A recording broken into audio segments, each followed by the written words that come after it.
आता आपण question number 42 या ठिकाणी सॉल्व करतोय.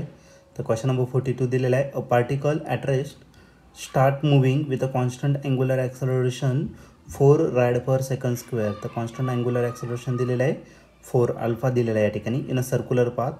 ॲट वॉट टाईम, तर कोणत्या टायमामध्ये the magnitude of it centripetal acceleration and tangential acceleration will be equal. तर असं कोणतं टाईम असेल की ज्या ठिकाणी टँजेन्शियल ॲक्सलरेशन आणि सेंट्रिपिटल ॲक्सलरेशन दोन्ही इक्वल असते. तर क्वेश्चन 2021ला आलेला आहे. तर याचे 4 ऑप्शन आहे. ए आहे 1/4 सेकंद, बी आहे 2/3 सेकंद, सी आहे 1/2 सेकंद आणि लास्ट ऑप्शन डी 1/3 सेकंद. तर याचं काय आन्सर असेल बघूया. तर या क्वेश्चनमध्ये आपल्याला एक पार्टिकल आहे स्टार्ट झालेला आहे रेस्टपासून, म्हणजे त्याचा अँग्युलर स्पीड जो असणार तो किती असणार तर 0 असेल. ओमेगा 0 आपण किती घेतला तर 0 इतका घेतले.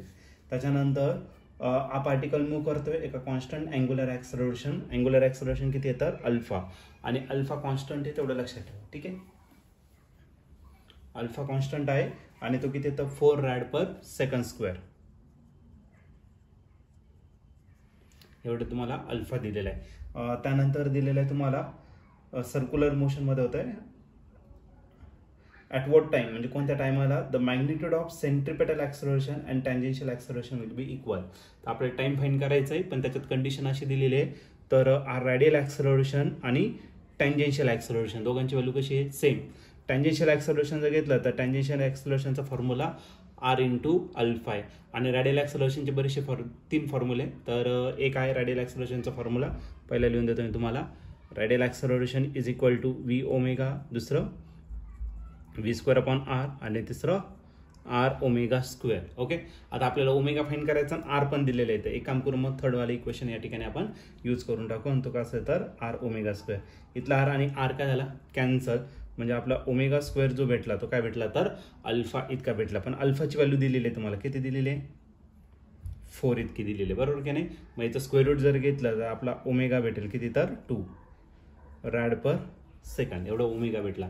पण आपल्याला ओमेगा फाइंड करायचं नाही, आपल्याला फाइंड करायचं आहे किती टाइम लागणार आहे. हे दोन्ही सेम असेल तर टाइम काय असेल त्याचा. तर याच्यासाठी आपण यूज करू फर्स्ट अँग्युलर कायनेमॅटिकल इक्वेशन. आणि फर्स्ट अँग्युलर कायनेमॅटिकल आहे तुमचं omega is equal to omega 0 plus alpha t. Omega किती आला 2, ओमेगा 0 किती आहे 0 प्लस अल्फा आहे आपला 4 आणि टी आपल्याला फाइंड करायचं. 0 प्लस हे 40 तसंच राहील, म्हणजे 2 इज इक्वल टू काय राहणार तर 40. 4 इकडे मल्टिप्लाय, इकडे काय करा डिवाइड, मग टी इज इक्वल टू काय राहणार 2 डिवायडेड बाय 4. 2च्या टेबलमध्ये 4 आहे. ओके, 2 1 = 1, 2 2 = 4, म्हणजे 1/, किती आला 2. आणि टाईम कशामध्ये म्हणजे करणार सेकंडमध्ये. जर तुम्ही या ठिकाणी ऑप्शन जर बघितलं याला सिम्प्लिफाईड नाही केलेलं आहे, तर या ठिकाणी आपलं ऑप्शन मॅच होत आहे ऑप्शन नंबर सी सोबत. तर सी ऑप्शन हा आपला करेक्ट ऑप्शन या ठिकाणी असेल.